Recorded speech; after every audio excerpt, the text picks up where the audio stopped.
My name is Katya, and this is my story about incredible paranormal events that happened to me while I lived in the village. The name of which I wouldn't want to mention in this story.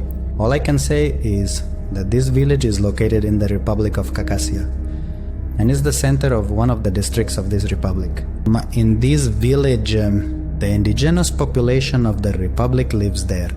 And like in many villages and towns, it is full of bone-chilling stories about ghosts and mountain spirits. And like filth, often these stories are passed down from mouth to mouth, from generation to generation, from adults to children, and from children when they grow up to their own children. I always took these stories as scary tales designed to frighten little children to the point of trembling and never took them seriously. And when one of the friends with eyes wide open in terror told another tall tale about like when he saw a girl in a white dress looking intently at him. While he drunkenly entered the house at night, my friend Natasha and I just laughed at this man and didn't take him seriously. Once Natasha and I had to stay in a neighboring village called Smirnovka until late at night. We were visiting friends, and as it happens when you're having a good time, you completely forget about time. When we came to our senses, it was already very dark outside, and friends offered us to stay overnight. We declined as I promised to help my mother with the garden, so we had to drive home late at night. The distance from one village to another incidentally was 100 kilometers. It was 3 in the morning, and by 4 in the morning I planned to be home. Before Natasha and I got into my car, our friend Daniel, that very one who told about the girl in the white dress, pulled me aside and said, "Just when you pass the cemetery, don't look around and turn down the music." Again with your stories, I replied, displeased. The night was indeed darker. It was hard to see anything up close without a flashlight and car light, and there's Daniel with his stories. It's creepy without him too. Whether you believe it or not, it's not important. Ghosts exist. It's worth getting their attention on a night like this, noted various friends Sergey. Make sure to write when you get home. Okay. Yeah.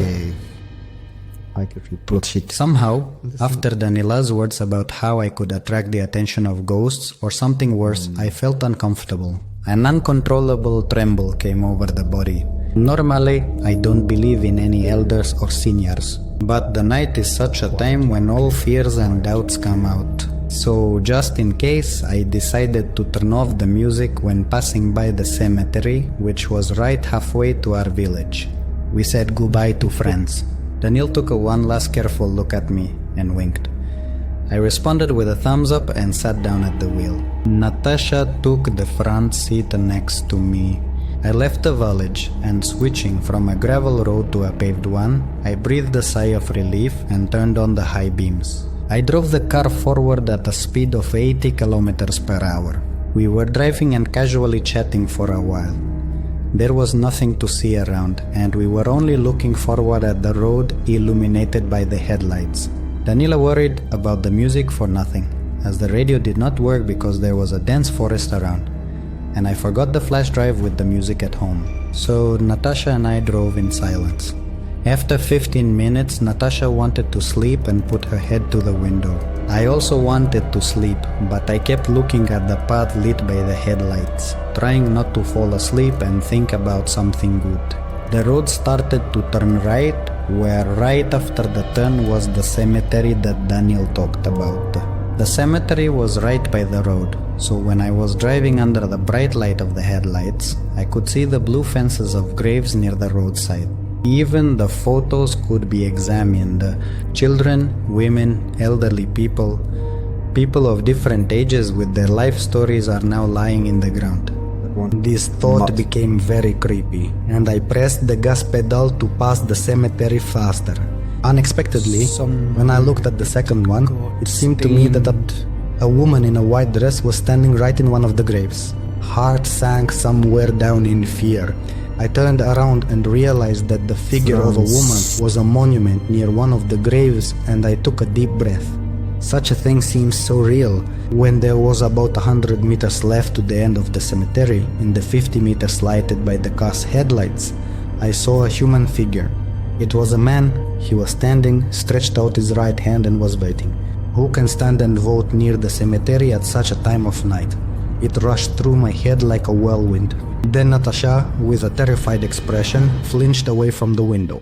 I looked at his face and I felt a chill inside from fear. The man had no eyes. Where there should be eyes, black holes gaped. The man smiled. He kept reaching out to the approaching car. Out of fear, I slightly turned the steering wheel to the left and almost drove into the bodywork.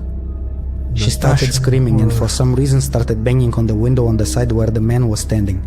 As if this terrible vision will come closer. The man began to move along the side of the road towards us. Natasha, from whose side this eyeless man was coming, started to crumble to scream. Stop, Natasha, don't shout, I yelled, pressing the pedal and afraid to run into the fence. I missed the grave by the road. We'll get through this. Faster. Step on it, she shouted back as we pulled level with the man. He kept reaching for the car. We whirled past this terrifying sight at speed, leaving the man behind. Drive, drive, drive, Natasha continued to yell, looking back. I'm going. What was that? I asked in one breath. Looking at Natasha, she was deathly pale. I'd never seen her so scared. He had no eyes, Natasha uttered hoarsely, staring at me intently. Genuine horror was evident in her gaze. He was also smiling. There was a deadly silence.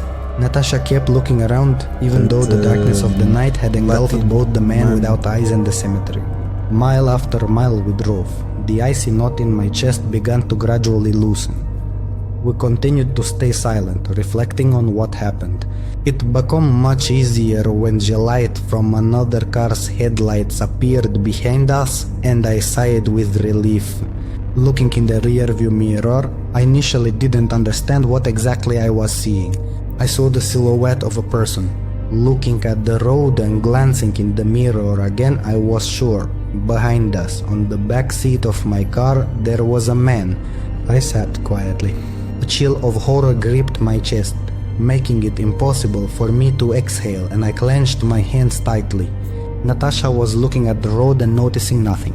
It was also terrifying, Katya said, still looking ahead. If I tell, no one will believe me. Do you think it's a nightmare to talk about this? I couldn't utter a word. My thoughts were jumbled, and I just let Natasha's questions go by. I no longer looked in the mirror, afraid I'd faint from horror. What's the smell? Why are you silent? She asked with surprise and looked at me. With a side glance, she saw the same thing in the back seat as I did, because she suddenly fell silent and sat upright, continuing to watch the traffic. Road. However, the grip on the chair was so strong that it creaked, so we continued to travel in silence. But in the breath, unable to move. It seemed the very air was electrified by the force of our fear. And this smell, the sharp, sweet bitter smell of decay, filled the small car space so much that it was impossible to breathe. But Natasha and I continued to ride silently and motionless. What to do? Maybe look around? The thought crossed my mind. But for some reason, the thought of it all just cut off inside. Something inside suggested that I should go on and pretend that nothing happened. Something also suggested that if we showed that we know about the presence of this person, it could end very badly, nightmarishly. At the same time, Natasha started whimpering. What if she turns around and shows that we know everything? And indeed, her head started to turn. Natasha, I sharply yelled at her, not turning my head towards her. Watch the road. After these words, I suddenly, as if my skin sensed a sudden change in the air around me. The air temperature in the car dropped, and Natasha froze in fear. But she turned her head back. Whoever this person is it even a person? He was very angry. He wanted Natasha to turn around. To my relief, Natasha was looking straight ahead. It's uncertain how long we could have continued like this. But a gas station unexpectedly appeared as a salvation on our way. It was in operation and brightly lit. With a strange sense of relief, I turned towards the gas station and stopped the car. A bright light flooded the car's interior, and that's when I looked in the rear view mirror. There was no one there. My hands started shaking. I got out of the car. Natasha followed me. "What was that? Did you see?" she asked me, her eyes bulging. It seemed like all the blood had drained from her face. It was so pale. "Yes. Someone was sitting in the back seat," I exhaled. We stood outside for about 15 more minutes, discussing what had happened, and decided not to tell anyone about it, because no one would believe us anyway. It sounds too unbelievable. Plus, we no longer believed that it was real. Then we checked the car. The smell was still in the cabin, but the car was undoubtedly empty. Natasha took a long time to sit down, but I finally managed to persuade her, as there were 3 kilometers left in the village and the road was fully lit. We met the remaining journey without incidents, although I was in a panic of fear to look in the mirror. I dropped Natasha off at her house and she darted out of the car without even saying goodbye. I pulled up to the house at 5 in the morning and felt shattered and tired. The parents were already asleep. She vaguely entered the room, after which, barely touching the pillow, I passed out. In my dreams there were nightmares, where a man without eyes would come and sit on my bed. He was stroking my leg. With a predatory smile, black holes in place of eyes stared straight at me. He was rejoiced. I woke up in a panic and immediately felt something was off. The house was deadly quiet, while everyone on the street was screaming and running. I quickly got dressed and went out to find out what had happened. My pale mother was already running towards me.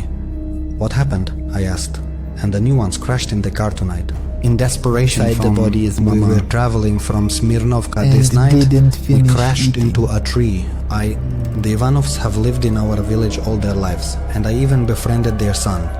He was our peer. His name was Vladimir. Only one son survived, but he went mad, babbling about some eyeless man. Seems like he had severe head injury.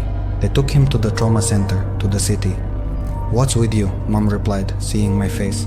After hearing about the man without eyes, I felt sick. I staggered. Mom held me and brought some water. The neighbors knocked on the door, and Mom went out onto the street. And I went to Natasha to see how she was, and to share a thought that suddenly came into my head. In it, a pale and lifeless Natasha opened up.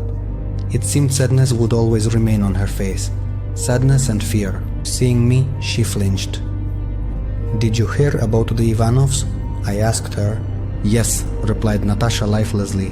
"There's a car behind us. Those were the Ivanovs, and he took them instead of us. It's been many years since those events. I now live in the city." Natasha and I drifted apart after that incident and stopped communicating. When you want to forget the traumatizing memories of people associated with them, for myself, I decided that I would never again laugh at ghost stories. Only one question has been bothering me since then. What would have happened to us if we had turned dance?